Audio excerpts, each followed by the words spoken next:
दोस्तों, आज की जो हमारी कहानी है वो एक एम्बुलेंस ड्राइवर रघु की है। ये कहानी है तो बहुत ही मजेदार, पर उससे भी ज्यादा डरावनी।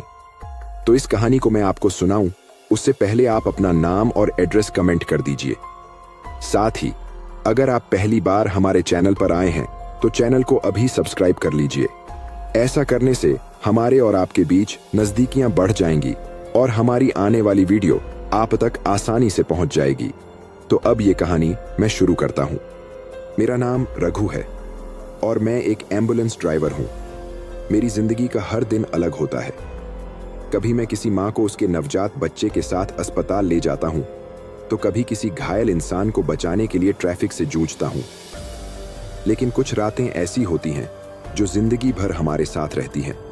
यह कहानी भी ऐसी ही एक रात की है। उस रात मेरी ड्यूटी रात के 8 बजे शुरू हुई। नवंबर का महीना था और बाहर हल्की हल्की ठंड थी। आसमान में बादल छाए हुए थे और माहौल अजीब सा शांत था। अस्पताल के पार्किंग में अपनी एम्बुलेंस में बैठा मैं अगली कॉल का इंतजार कर रहा था।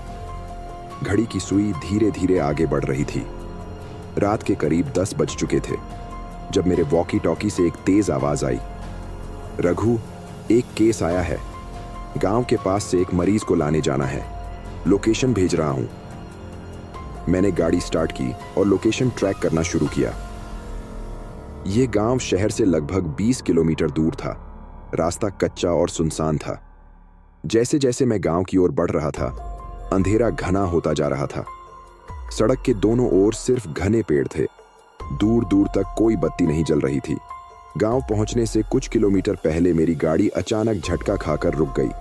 मैंने गाड़ी से उतरकर देखा तो कुछ समझ नहीं आया। सब कुछ सही लग रहा था, लेकिन गाड़ी स्टार्ट ही नहीं हो रही थी। मैं थोड़ी देर वहीं खड़ा सोच रहा था कि तभी एक हल्की सी आवाज सुनाई दी। ऐसा लगा जैसे कोई मेरे नाम से पुकार रहा हो, रघु रघु। मैंने चारों तरफ देखा, लेकिन कोई नहीं था। हवा अचानक ठंडी और भारी लगने लगी। मैंने सोचा शायद मेरा भ्रम होगा। फिर गाड़ी में बैठकर दोबारा कोशिश की। इस बार गाड़ी स्टार्ट हो गई। मैंने चैन की सांस ली और आगे बढ़ा। गांव में पहुंचकर देखा कि एक बूढ़ा आदमी इंतजार कर रहा था। उसने कहा, मरीज को जल्दी ले चलो, हालत बहुत खराब है।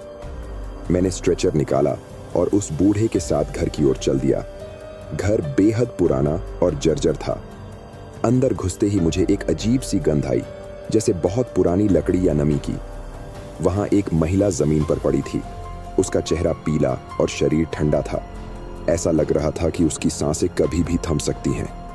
मैंने जल्दी से उसे स्ट्रेचर पर डाला और गाड़ी की ओर बढ़ा। गाड़ी में बैठते ही उस बूढ़े ने कहा, सावधान रहना बेटा, रास्ता आसान नहीं होगा। मैंने उनकी बात को ज्यादा गंभीरता से नहीं लिया। एम्बुलेंस की लाल बत्ती जलाकर मैं शहर की ओर चल पड़ा। मैंने एम्बुलेंस का सायरन ऑन किया और शहर की ओर गाड़ी बढ़ा दी। बूढ़ा आदमी मेरे बगल की सीट पर बैठा था और स्ट्रेचर पर महिला लेटी हुई थी। रात और ज्यादा गहरी हो गई थी। आसमान में बादल घने हो चुके थे और चांद भी नजर नहीं आ रहा था। सारा माहौल ऐसा लग रहा था जैसे किसी डरावने सपने में चल रहा हूं। गाड़ी कुछ किलोमीटर ही चली थी कि मैंने देखा सड़क पर घना कोहरा छाने लगा। दूर तक कुछ भी दिखाई नहीं दे रहा था। मैंने गाड़ी की रफ्तार धीमी कर दी। तभी बूढ़े आदमी ने कहा, जल्दी करो बेटा, समय बहुत कम है। इसे जल्द से जल्द अस्पताल पहुंचाना होगा। उसकी आवाज में ऐसा कुछ था जो मुझे विचलित कर रहा था। मैंने शीशे में देखा तो महिला की हालत और खराब हो रही थी। उसका चेहरा इतना पीला हो चुका था कि वो इंसान से ज्यादा किसी पुतले जैसी लग रही थी। मुझे लगा कि शायद यह मेरी थकान का असर होगा। जैसे ही मैं सड़क पर आगे बढ़ा, अचानक गाड़ी के सामने एक परछाई दिखाई दी। मैंने झटके से ब्रेक लगाया। गाड़ी रुक गई और सायरन की आवाज भी धीमी पड़ गई। मैं बाहर निकला, लेकिन वहां कुछ नहीं था। सड़क पूरी तरह खाली थी। मैंने सोचा कि शायद कोहरे की वजह से कोई भ्रम हुआ होगा। मैंने गाड़ी दोबारा स्टार्ट की और चल पड़ा। कुछ मिनटों के बाद मुझे लगा कि स्ट्रेचर पर पड़ी महिला हल्के हल्के हिल रही है। मैंने शीशे में देखा तो मुझे ऐसा लगा जैसे उसने अपनी आंखें खोली हों। यह कैसे हो सकता है? मैंने मन में सोचा। महिला तो लगभग बेहोश थी। मैंने गाड़ी धीमी की और पीछे मुड़कर देखा। इस बार मुझे साफ साफ दिखाई दिया कि उसकी आंखें खुली हुई थीं। और वह मुझे घूर रही थी। उसका चेहरा पहले से भी ज्यादा डरावना लग रहा था। मैंने डर के मारे तुरंत अपना चेहरा आगे कर लिया और गाड़ी की रफ्तार बढ़ा दी। क्या हुआ बेटा? बूढ़े आदमी ने पूछा। कुछ नहीं, बस जल्दी से जल्दी अस्पताल पहुंचना है, मैंने जवाब दिया। लेकिन तभी गाड़ी के अंदर से एक अजीब सी आवाज आने लगी। ऐसा लग रहा था जैसे कोई बहुत धीमे धीमे हंस रहा हो। मैंने शीशे में दोबारा देखा। इस बार महिला सीधी बैठी हुई थी और उसकी आंखें बिल्कुल सफेद थीं। उसने अपने चेहरे को मेरी ओर मोड़कर कहा, रघु, तुम हमें कहां ले जा रहे हो? मेरे पूरे शरीर में सिहरन दौड़ गई। मेरे हाथ कांपने लगे और गाड़ी का कंट्रोल मेरे हाथ से छूटता जा रहा था। बूढ़ा आदमी कुछ नहीं बोल रहा था, लेकिन मैं उसकी ओर देख ही नहीं पा रहा था। ऐसा लग रहा था जैसे वह वहां है ही नहीं। मैंने गाड़ी रोकने की कोशिश की, लेकिन ब्रेक ने काम करना बंद कर दिया। एम्बुलेंस तेजी से खुद ब खुद आगे बढ़ रही थी। तभी सड़क के किनारे कुछ अजीब सी आकृतियां दिखाई देने लगीं। ऐसा लग रहा था जैसे सफेद कपड़े पहने हुए लोग सड़क के दोनों ओर खड़े हों और मेरी गाड़ी को घूर रहे हों। मुझे लगा जैसे मेरा दिल मेरी छाती से बाहर कूदने वाला हो। गाड़ी के चारों ओर खड़े सफेद कपड़े पहने लोग बिना हिले डुले बस मुझे घूर रहे थे। उनकी आंखें गहरी काली थीं और उनके चेहरे पर कोई भाव नहीं था। मैंने पूरी ताकत से स्टीयरिंग पर पकड़ बनाई और दिमाग को शांत रखने की कोशिश की। तभी गाड़ी के अंदर एक और आवाज गूंजने लगी। ऐसा लग रहा था जैसे कोई बहुत सारे लोगों की भीड़ चिल्ला रही हो। मेरी सांसें तेज हो गईं। मैंने बूढ़े आदमी की तरफ देखा, लेकिन यह क्या? वह अब सीट पर था ही नहीं। यह कैसे हो सकता है? मैंने खुद से बुदबुदाया। गाड़ी अब मानो अपने आप चल रही थी। मैंने ब्रेक मारने की पूरी कोशिश की, लेकिन पैडल बिल्कुल जाम हो चुका था। एम्बुलेंस की लाइट बार बार जल बुझ रही थी। तभी पीछे स्ट्रेचर पर से महिला की खतरनाक आवाज सुनाई दी, तुम हमें यहां से बचा नहीं सकते रघु, यह हमारा सफर है और तुम इसमें सिर्फ एक मोहरा हो। उसकी आवाज सुनकर मेरे हाथ पांव सुन्न हो गए। मैंने शीशे में देखा तो वह अब स्ट्रेचर पर बैठकर मुस्कुरा रही थी। उसकी मुस्कान इतनी भयानक थी कि मैंने तुरंत चेहरा मोड़ लिया। सामने सड़क पर एक बड़ा मोड़ आ रहा था।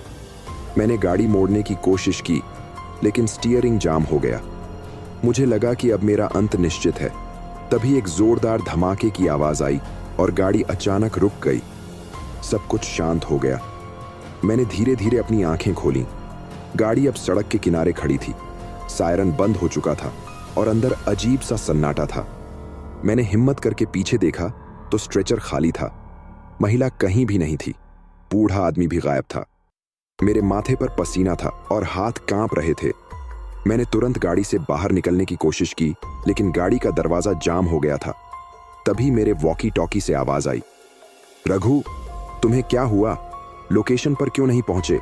मरीज की जान खतरे में है। मैंने घबराकर वॉकी टॉकी उठाया और जवाब देने की कोशिश की, लेकिन मेरी आवाज ही नहीं निकल रही थी।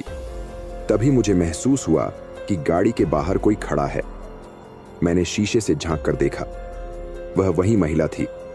उसका चेहरा अब और भी विकृत हो चुका था। उसकी आंखों से खून की धार बह रही थी और होठों से वही खतरनाक मुस्कान बरकरार थी। उसने धीरे धीरे गाड़ी के दरवाजे पर हाथ रखा और कहा, यह खेल अभी खत्म नहीं हुआ रघु, अब तुम्हारी बारी है। तभी गाड़ी का इंजन खुद ब खुद स्टार्ट हो गया। मैं बुरी तरह फंसा हुआ महसूस कर रहा था। गाड़ी का इंजन अचानक से स्टार्ट हो गया और गाड़ी बिना किसी रुकावट के आगे बढ़ने लगी। मेरी हालत बहुत खराब थी। मेरी आंखों के सामने वही महिला खड़ी थी और उसकी मुस्कान अब और भी खतरनाक हो चुकी थी। मैंने डरते डरते गाड़ी की गति बढ़ानी शुरू की, लेकिन गाड़ी की रफ्तार जैसे और भी तेज हो गई, मानो वह खुद ही मुझसे नियंत्रण छीन रही हो। तभी गाड़ी में एक और अजीब सी आवाज आई, जैसे किसी ने खांसते हुए कुछ कहा हो। मैंने घबराकर पीछे देखा तो वही बूढ़ा आदमी अब मेरी सीट के पास खड़ा था। उसका चेहरा सफेद और बेजान था।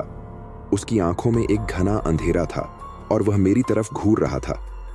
तुम नहीं बच सकते रघु, उसने धीमी आवाज में कहा। यह तुम पर कोई दया नहीं करेगा। मैंने गाड़ी की रफ्तार और तेज की, लेकिन जैसे ही मैंने नजरें वापस सड़क पर डाली, मैंने देखा कि सड़क अब पहले जैसी नहीं थी। वह सीधी और सपाट सड़क अब घुमावदार हो चुकी थी और हर दिशा में केवल अंधेरा था। चारों ओर सिर्फ घने जंगल और अजीब सी चुप्प थी। मैं समझ ही नहीं पा रहा था कि यह क्या हो रहा था। तभी अचानक गाड़ी एक तेज मोड़ लेकर रुक गई और गाड़ी का इंजन बंद हो गया। सब कुछ बिल्कुल शांत था। मुझे यह महसूस हुआ कि मैं अब उस जगह पर हूं जहां से लौटना नामुमकिन था। गाड़ी के दरवाजे से बाहर निकलने की कोशिश की, लेकिन दरवाजे फिर से जाम हो चुके थे। मेरी सांसें तेज हो गईं। इतनी देर में गाड़ी की अंदरूनी लाइट्स अपने आप चमकने लगीं और मेरी आंखें बुरी तरह चकाचौंध हो गईं। अचानक मैंने देखा कि महिला स्ट्रेचर से उठकर खड़ी हो चुकी थी। उसकी आंखें अब पूरी तरह काली हो चुकी थीं और वह धीरे धीरे मेरी ओर बढ़ रही थी। तुम इस सफर में अकेले नहीं हो रघु, उसने कहा। हमेशा तुम्हारे पास कोई था और अब भी है। अब तुम यहां से नहीं जा सकते। मैं पूरी तरह से घबराया हुआ था। उसके शब्दों में ऐसा खौफ था कि मैंने खुद को पूरी तरह से खोते हुए महसूस किया। उसकी मुस्कान अब और भी विकृत हो चुकी थी। मैंने हिम्मत जुटाकर गाड़ी से बाहर कूदने की कोशिश की, लेकिन जैसे ही मैंने दरवाजे को खोला, एक तेज हवा का झोंका आया और गाड़ी के चारों ओर एक अंधेरे से घेरे ने मुझे घेर लिया।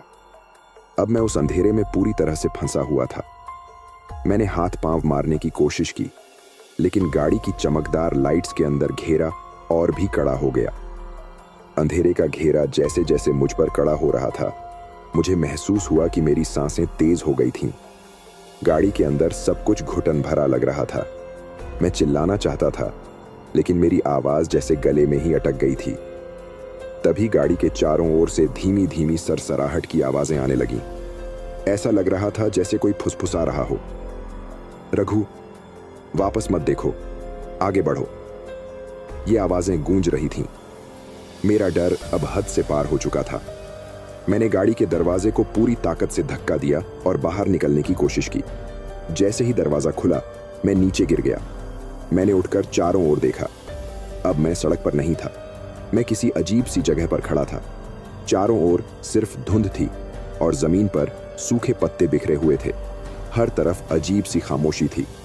तभी मेरी नजर सामने पड़ी। दूर धुंध के बीच में वही महिला खड़ी थी, लेकिन अब वह अकेली नहीं थी।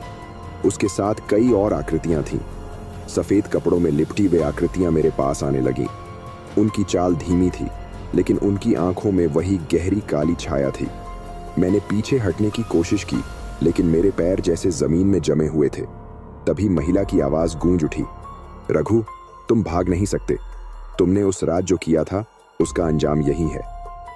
मैंने क्या किया? मैंने चीखते हुए पूछा। महिला ने एक तेज हंसी के साथ कहा, तुम्हें याद नहीं, लेकिन हम सब जानते हैं। उस रात तुम्हारी वजह से यह हुआ था। मेरा दिमाग अब और ज्यादा उलझ चुका था। मैंने कुछ भी याद करने की कोशिश की, लेकिन कुछ साफ नहीं हो रहा था। तभी धुंध के बीच से एक और आकृति सामने आई। यह कोई और नहीं, बल्कि वही बूढ़ा आदमी था, लेकिन इस बार उसका चेहरा और भी डरावना लग रहा था। उसकी आंखें सूजकर बाहर आ गई थीं और उसकी त्वचा पर अजीब सी दरारें पड़ चुकी थीं। यह सब तुम्हारे कर्मों का नतीजा है, रघु, बूढ़े ने धीमी और भयानक आवाज में कहा। तुम्हारी गाड़ी से जो टक्कर हुई थी, वह सिर्फ एक हादसा नहीं था, वह हमारी जिंदगियों का अंत था, और अब तुम भी इस सफर का हिस्सा बन चुके हो। मेरा दिमाग जैसे सुन्न हो गया। मुझे याद आने लगा कि कुछ महीने पहले मैंने एक रात ओवरटाइम की ड्यूटी के दौरान एक सड़क दुर्घटना में एक महिला और एक बूढ़े आदमी को टक्कर मार दी थी। वह घटना मेरे जीवन का सबसे बड़ा सदमा थी। मैं डर के मारे उस रात भाग निकला था और किसी को भी नहीं बताया था, लेकिन यह सब अब मेरे सामने था। नहीं, यह सच नहीं हो सकता, मैंने जोर से चिल्लाया। महिला ने आगे बढ़ते हुए कहा, तुमने हमें वहीं मरने के लिए छोड़ दिया और अब तुम्हारा समय पूरा हो चुका है। उसकी यह बात सुनते ही चारों ओर की आकृतियां मुझ पर झपट पड़ी। मैं जमीन पर गिर पड़ा। मेरे चारों ओर काले और सफेद साए घूम रहे थे। मेरी आवाज पूरी तरह दब चुकी थी। मेरी आंखों के सामने सब कुछ अंधेरा होने लगा।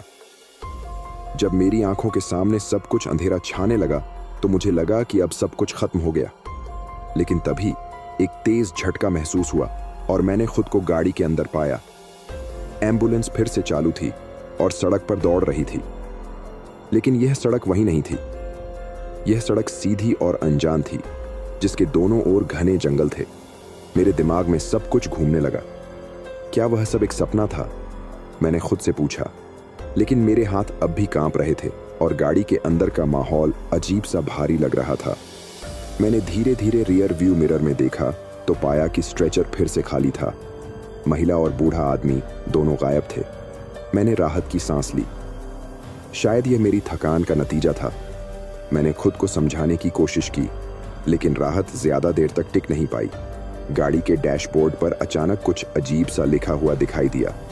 किसी ने खून से लिखा था, यह सिर्फ शुरुआत है। मेरा दिल जैसे जोर से धड़कने लगा। मैंने गाड़ी रोकने की कोशिश की, लेकिन ब्रेक ने फिर से काम करना बंद कर दिया। स्टीयरिंग अपने आप घूमने लगा और गाड़ी एक बार फिर अपनी मर्जी से चलने लगी। तभी रेडियो चालू हो गया। उसमें से अजीब अजीब आवाजें आ रही थीं, मानो कोई रो रहा हो या दर्द में चिल्ला रहा हो। उन आवाजों के बीच मुझे किसी ने साफ साफ पुकारा, रघु, तुम्हें सजा भुगतनी होगी। यह सुनकर मेरी हिम्मत पूरी तरह टूट गई। मैंने रेडियो को बंद करने की कोशिश की, लेकिन वह बंद ही नहीं हो रहा था। गाड़ी की गति अब और तेज हो गई थी। सड़क के दोनों ओर फिर से सफेद कपड़े पहने आकृतियां दिखाई देने लगीं। इस बार वे मेरी ओर इशारा कर रही थीं और कुछ बड़बड़ा रही थीं। मैंने हिम्मत करके गाड़ी का दरवाजा खोलने की कोशिश की ताकि कूदकर बाहर निकल जाऊं। लेकिन जैसे ही मैंने दरवाजा खोला, मैंने देखा कि सड़क के नीचे कोई जमीन नहीं थी। गाड़ी अब किसी खाई पर दौड़ रही थी और नीचे केवल एक गहरी काली खाई थी। यह कैसे हो सकता है? मैंने घबराकर दरवाजा बंद कर दिया। तभी गाड़ी अचानक रुक गई। मैंने चारों ओर देखा। मैं एक पुराने जर्जर से अस्पताल के सामने खड़ा था। इस जगह को मैंने पहले कभी नहीं देखा था। गाड़ी अपने आप बंद हो गई। बाहर अजीब सी खामोशी थी। हवा भी बिल्कुल शांत थी, लेकिन उस खामोशी में एक डरावना सन्नाटा छिपा हुआ था। मैंने गाड़ी से बाहर निकलने की हिम्मत जुटाई। अस्पताल की इमारत बहुत पुरानी थी। उसकी दीवारों पर दरारें थीं और खिड़कियों पर जंग लगी हुई सलाखें थीं। ऐसा लग रहा था जैसे यह जगह सालों से वीरान पड़ी हो। मैंने दरवाजे की ओर बढ़ते हुए आवाज लगाई, कोई है यहां? लेकिन कोई जवाब नहीं आया। तभी दरवाजा अपने आप चरमराते हुए खुल गया। अंदर से ठंडी हवा का झोंका बाहर आया। मैं कदम कदम चलते हुए अंदर दाखिल हुआ। हर तरफ अंधेरा था और अस्पताल की दीवारों पर पुरानी खून की धब्बेदार लकीरें दिखाई दे रही थीं। अचानक एक अजीब सी हंसी गूंज उठी। ये वही महिला की आवाज थी। उसने धीमे स्वर में कहा, रघु, ये तुम्हारा नया घर है। मैंने उस आवाज को सुनते ही अपनी रीढ़ में ठंडी सिहरन महसूस की। मैं रुक गया। मुझे अपने पैरों में वजन महसूस हो रहा था, मानो कोई अदृश्य शक्ति मुझे आगे बढ़ने से रोक रही हो। लेकिन मैंने हिम्मत जुटाई और धीरे धीरे आगे बढ़ने लगा। अस्पताल के अंदर अजीब सा माहौल था। फर्श पर टूटी हुई टाइल्स थीं, दीवारों पर गंदी सी काई उगी हुई थी और छत से पानी की बूंदें टपक रही थीं। पर हर बूंद की आवाज मुझे किसी विशाल गुफा में गूंजती हुई प्रतीत हो रही थी। तभी मुझे एक कोने में हल्की सी रोशनी दिखाई दी। मैं उस ओर बढ़ा। जैसे जैसे मैं करीब पहुंचा, मुझे महसूस हुआ कि यह रोशनी एक कमरे से आ रही थी। कमरे के दरवाजे पर एक पुराना नामपट्ट लगा था, जिस पर धुंधले अक्षरों में लिखा था, मॉर्चुरी रूम। मेरा दिल जोर जोर से धड़कने लगा। मैंने दरवाजे को हल्के से धक्का दिया। दरवाजा चरमराते हुए खुला और अंदर का नजारा देखकर मेरी सांसें थम गईं। कमरे के बीचों बीच एक स्ट्रेचर रखा हुआ था और उस पर वही महिला लेटी हुई थी। लेकिन अब उसकी हालत और भी भयानक थी। उसका चेहरा पूरी तरह विकृत हो चुका था। उसकी आंखें सफेद थीं और उसकी त्वचा पर गहरे काले निशान थे, जैसे किसी ने उसे जला दिया हो। उसके चारों ओर सफेद कपड़े पहने आकृतियां खड़ी थीं। वे बिल्कुल शांत थीं, लेकिन उनकी उपस्थिति मुझे अंदर तक झकझोर रही थी। मैंने पीछे मुड़ने की कोशिश की, लेकिन तभी कमरे का दरवाजा खुद ब खुद बंद हो गया। महिला ने धीरे धीरे अपनी गर्दन घुमाई और मुझे घूरते हुए कहा, रघु, तुम्हें याद है ये जगह? नहीं, मैंने कुछ नहीं किया। मेरी आवाज कांप रही थी। उसने जोर से हंसी लगाई। उसकी हंसी पूरे कमरे में गूंजने लगी। तभी वह धीरे धीरे स्ट्रेचर से उठ खड़ी हुई। उसकी चाल अजीब थी, जैसे उसके शरीर की हर हड्डी टूट चुकी हो, लेकिन फिर भी वह चल रही थी। याद करो रघु, यही वह जगह है जहां तुमने हमें छोड़ा था। यही वह जगह है जहां से तुम्हारे पापों की शुरुआत हुई थी। मेरा दिमाग जैसे सुन्न हो गया। मैं उस रात को याद करने लगा। वह रात जब मैंने ओवरटाइम के दौरान उस महिला और बूढ़े को सड़क पर टक्कर मारी थी। मेरी गाड़ी उन्हें घसीटते हुए काफी दूर तक ले गई थी। मुझे लगा था कि वे मर चुके हैं। डर और घबराहट में मैंने उनके शरीर को इस पुराने अस्पताल के पीछे छोड़ दिया था। मैंने नहीं चाहा था कि ऐसा हो। यह एक दुर्घटना थी, मैंने जोर से कहा। महिला ने गुस्से में चिल्लाते हुए कहा, दुर्घटना? और हमें मरने के लिए छोड़ देना, क्या वह भी एक दुर्घटना थी? कमरे की सभी आकृतियां अब मेरी ओर बढ़ने लगीं। उनकी आंखों में गुस्सा था और वे धीरे धीरे कुछ बोलने लगीं। तुम्हें हमारे दर्द का एहसास करना होगा, तुम्हें हमारी सजा भुगतनी होगी। तभी मुझे लगा कि कमरे की दीवारें सिकुड़ने लगीं। पूरा माहौल डरावना हो चुका था। मैं भागने के लिए दरवाजे की ओर दौड़ा, लेकिन दरवाजा अब गायब हो चुका था। चारों ओर से अंधेरा घिरने लगा।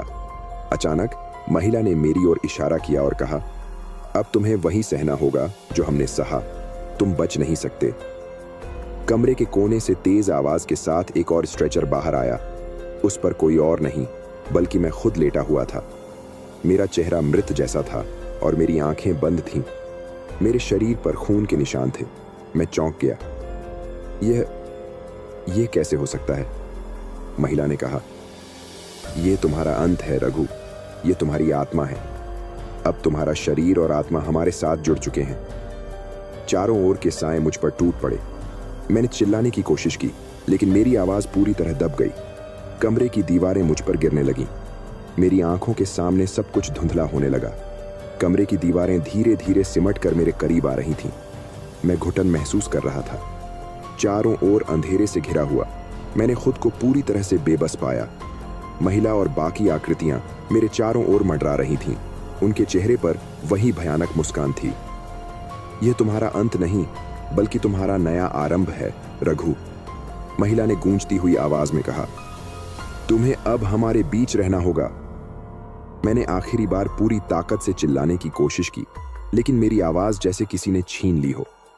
तभी अचानक कमरे में एक तेज चमकदार रोशनी फैल गई। उस रोशनी की वजह से सभी आकृतियां चिल्लाने लगीं और पीछे हटने लगीं। रोशनी के बीच से एक परिचित आवाज आई, रघु, तुम अभी इस अंधकार के भागीदार नहीं बने हो। तुम्हें एक और मौका दिया जा रहा है। यह आवाज मेरे सहकर्मी अरुण की थी। अरुण मेरी एम्बुलेंस के साथ काम करता था, लेकिन वह यहां कैसे? मैंने उसे देखा नहीं था। रोशनी और तेज हुई और मैंने खुद को अचानक फिर से एम्बुलेंस के अंदर पाया। गाड़ी चालू थी, सड़क एकदम साफ थी और सायरन चल रहा था। मैंने घबराकर चारों ओर देखा। महिला और बूढ़ा आदमी गायब हो चुके थे। रेडियो भी शांत था। मैं अब भी बुरी तरह कांप रहा था। अरुण की आवाज वॉकी टॉकी से आई, रघु, क्या हुआ? तुमने अचानक गाड़ी क्यों रोकी थी? मरीज का इंतजार हो रहा है, जल्दी आओ। मैंने वॉकी टॉकी उठाया, लेकिन बोलने के लिए मेरे होंठ कांप रहे थे। मुझे समझ नहीं आ रहा था कि मैंने जो अनुभव किया वह सच था या केवल मेरी कल्पना। मैंने गाड़ी को फिर से गति दी और मरीज की लोकेशन की ओर बढ़ने लगा, लेकिन मेरा दिमाग अभी भी उसी डरावने अनुभव में उलझा हुआ था। जब मैं मरीज को लेने पहुंचा तो मैंने महसूस किया कि मेरा जीवन अब पहले जैसा नहीं रहेगा। मैंने खुद से वादा किया कि मैं अपनी पिछली गलतियों को सुधारने के लिए पूरी कोशिश करूंगा। अगले कुछ दिनों में मैंने पुलिस स्टेशन जाकर अपना गुनाह कबूल कर लिया। मैंने उस दुर्घटना के बारे में सब कुछ बताया। पुलिस ने मामला बंद कर दिया क्योंकि हादसा पुराना था और सबूत खत्म हो चुके थे। लेकिन मेरे मन पर जो बोझ था वह अब हल्का हो गया था। कुछ समय बाद मैंने एम्बुलेंस की नौकरी छोड़ दी और एक नई शुरुआत की। लेकिन आज भी जब मैं रात में अकेले सफर करता हूं तो मुझे लगता है कि कोई मेरी गाड़ी के पीछे है। कभी कभी सड़क के किनारे एक झलक में मुझे वही महिला और बूढ़ा आदमी दिखाई देते हैं। उनकी मुस्कान आज भी मेरे सपनों में डरावनी गूंज पैदा करती है।